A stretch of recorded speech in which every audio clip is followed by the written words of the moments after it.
Hi friends, Ayyanar துணை serial today எபிசோடில் இந்த மாதிரி சுவாரஸ்யமான விஷயங்கள் எல்லாம் நடக்க போகுதுன்னு பார்க்கலாம். ரொம்பவே சந்தோஷமாக சோழனும் நிலாவும் காரில் போயிட்டுருக்காங்க.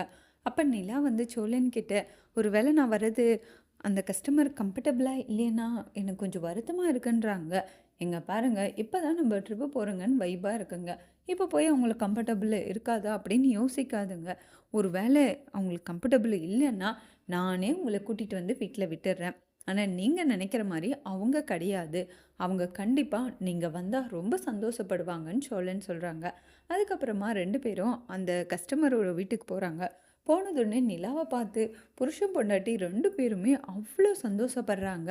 "வாம்மா நிலா, வந்து உள்ள காப்பி குடிப்பா வான்னு" கூப்பிடுறாங்க. ஆனா, நிலா வந்து வேண்டான்னு சொல்றாங்க. உடனே சோழன் வந்து, "நம்பளே இப்ப வெளிய தானே கிளம்ப போறோங்க. அதனால கண்டிப்பா நீங்க வீட்ல பால் வச்சிருக்க மாட்டீங்க. சும்மா ஃபார்மாலிட்டிக்கு தானே கூப்பிடுறீங்க. ஏய், ஃபர்ஸ்ட்டு நிலா வந்திருக்காங்க. கடையில பால் வாங்கிட்டு வந்து கூட காப்பி வச்சு குடுப்பேன். அதெல்லாம் ஒண்ணும் வேண்டாம். போறப்ப குடிச்சுக்கலாம்." அப்புறமா சோழன் வந்து, "நான் லக்கேஜ் எல்லாம் எடுத்து வச்சுடுறேன்னு" உள்ள எடுத்து வச்சுட்ருக்காங்க கார்ல. நிலா அவங்க கிட்ட போயிட்டு, "நான் வர்றது உங்களுக்கு கம்ஃபர்டபுளா இருக்குமான்னு?" கேட்குறாங்க. "நீ வந்தா எங்களுக்கு ரொம்ப சந்தோஷம். நாங்களே எப்பயுமே சோழன தவிர வேற யாரையுமே கூட்டிட்டு போமாட்டோங்க. ஏன்னா சோழன் அவ்ளோ பிடிக்கும் எங்களுக்கு. அவ்ளோ நல்லா பேசுவாரு. இப்ப நீ வேற, நீயும் பேசிட்டு ஜாலியா இருக்கும்ல. நீ வர்றது எங்களுக்கு சந்தோஷம் தான்ட்டு" அந்த கஸ்டமர் சொல்லிடுறாங்க. அதுக்கப்புறமா கார்ல போயிட்டுருக்காங்க. இப்ப வயசான அந்த 2 தம்பதியும் ரொம்ப பாசமா, அந்யோன்யமா பேசிட்டு வராங்க. இப்ப சோழன் கிட்ட, "ஆமா, நீ லவ் மேரேஜ் பண்ணிக்கிட்டேன்னு தெரியும். ரொம்ப பிரச்சனைய தாண்டி பண்ணிக்கிட்டேன்னு தெரியும். ஆனா எப்படி பண்ணிக்கிட்டேன்னு தெரியலையே சோழன்." உடனே சோழன் வந்து ரொம்பவே பொய் பொய்யா அளந்து விடுறாங்க. நிலா வந்து கட்டுனா என்னதான் கட்டிப்பேன்னு சொல்லிட்டா.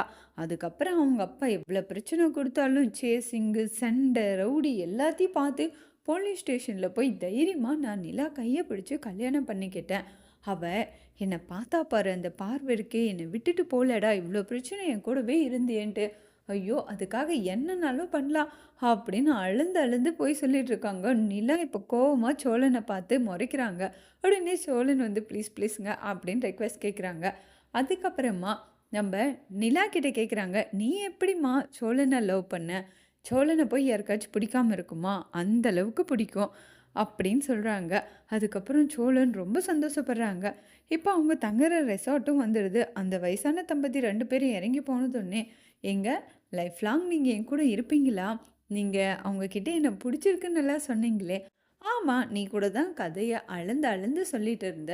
அந்த மாரி நானும் ஒரு 2 பிட்டு போட்டேன். அவ்வளதான்" அப்படின்றாங்க. ஐயோ! அப்படின்ட்டு சோழன் ரொம்ப வருத்தப்படுறாங்க. அதுக்கப்புறமா இவங்க தங்கறதுக்கு தனியா ஒரு ரூம் கீ குடுக்குறாங்க. "இல்ல வேண்டாம், நாங்க வேற ரூம் எடுத்துக்கிறோங்க. பக்கத்துல எங்கேயாச்சும் ஹோட்டல்ல. இந்த ஹோட்டல் ரொம்ப காஸ்ட்லி வேணான்றாங்க." "அதெல்லாம் ஒண்ணும் வேண்டாம். இத்தன நாள் நீ தனியா வந்த பரவால்ல. இப்ப நிலா கூட வந்திருக்கு. நாங்க தங்கறதுக்கு பக்கத்து ரூம்லயே தான் உனக்கும் ரூம் போட்டிருக்கேன். நீ இங்க தான் தங்கணும். இந்நேரத்துல அந்த வயசு பொண்ணு கூட்டிட்டு எங்க நீ போய் ரூம் தேட போற? பேசாம கீய புடி, பக்கத்து ரூம்லயே தங்குங்கன்னு" சொல்லிடுறாங்க. அதுக்கப்புறம் அவங்க அவங்களோட ரூமுக்கு போனதுடனே நிலாவும் சோழனும் அந்த ரூமுக்கு போறாங்க. இப்ப சோழன் வந்து, "வேற எங்கேயாச்சும் தங்கியிருந்தாவாச்சு நான் செப்பரேட் ரூம் கேட்டிருப்பேன். ஆனா அவங்களே ரூம் புக் பண்ணிட்டாங்க. பக்கத்திலேயே வேற. நான் இன்னொரு ரூமும் கேட்க முடியாதுங்க. அதுக்கு என்ன பரவால்ல. நம்ப ஒரே ரூம்ல தங்கிக்கலாம். அதுக்கப்புறம் நீங்க எதுவும் என்ன சந்தேகப்பட மாட்டீங்கல்ல? நடுராத்திரில எந்திரிச்சும் எதனா பண்ணிடுவானோ அப்படிலாம் யோசிக்க மாட்டீங்கல்ல?" "அதெல்லாம் இன்னும் யோசிக்க மாட்டேன். உள்ள வாங்க சோழன்ட்டு" ரூம்குள்ள போறாங்க. ஆனா ஒரே பெட்டு தான் இருக்கே அப்படின்னு சோழன் சொல்றாங்க. நிலா உடனே, "நான் ரிசப்ஷன் கால் பண்ணி ஒரு பெட் எக்ஸ்ட்ரா போட சொல்றேன்றாங்க." அதுக்கப்புறம் அவங்களும் எடுத்துட்டு வந்து போட்டு போறாங்க.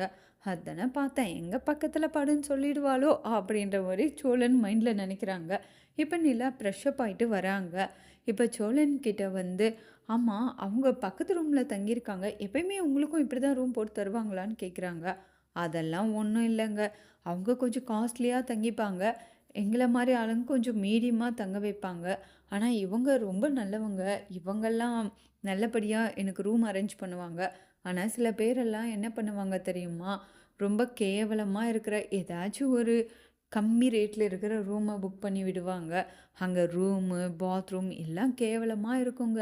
சில பேர் அத கூட பண்ணாம கார்லயே படுத்துக்கோ, அதுவும் ஏசி போடக்கூடாதுன்னு சொல்லிடுவாங்க. கொசுக்கடியிலலாம் நைட்டெல்லாம் தூங்கிட்டு திரும்ப காலையிலலாம் வண்டி ஓட்டுனாங்க.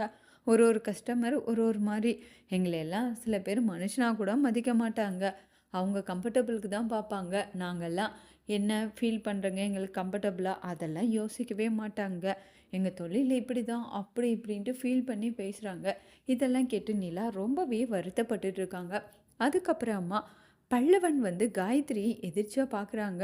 போய் காயத்ரி கிட்ட மன்னிப்பும் கேட்குறாங்க. நான் தப்பு பண்ணிட்டேன். உங்கள அங்க கூட்டிட்டு போயிருக்க கூடாது. நான் பண்ணது தப்புதான்ட்டு என் வீட்ல இருக்கிற எல்லாரும் என்கிட்ட சொன்ன அப்புறம் கோச்சிட்டு பேசாம இருக்கிறப்ப தான் எனக்கு புரிஞ்சது. உங்க வீட்லயும் உங்களுக்கு ரொம்ப கஷ்டமா இருந்திருக்கும்ல. சாரிங்க. என்னால தான் இதெல்லாம். என் ஃப்ரெண்ட்ஸ் கிட்ட கொஞ்சம் பர்சனலா பேசுறதுக்கு அரேஞ்ச் பண்ண சொன்னா, அவனுங்க இப்படி பண்ணுவாங்கன்னு நான் எதிர்பார்க்கவே இல்ல. அவங்க பேச்சு கேட்டு நானும் ஹோட்டல் கூட்டிட்டு போனது தப்பு தான். என்ன மன்னிச்சிடு காயத்ரின்றாங்க. நம்ம 2 பேரும் எதுவும் மெச்சூர்ட் இல்லாம, இதோட சீரியஸ்னஸ் தெரியாம இப்படி பண்ணிட்டோம். என் வீட்லயும் ரொம்ப திட்டிட்டாங்க. என் வீட்ல அவங்க கூட பேசவே கூடாதுன்னு இருக்காங்க. அதனால நம்ம கொஞ்ச நாளுக்கு பேசிக்க வேண்டாம்.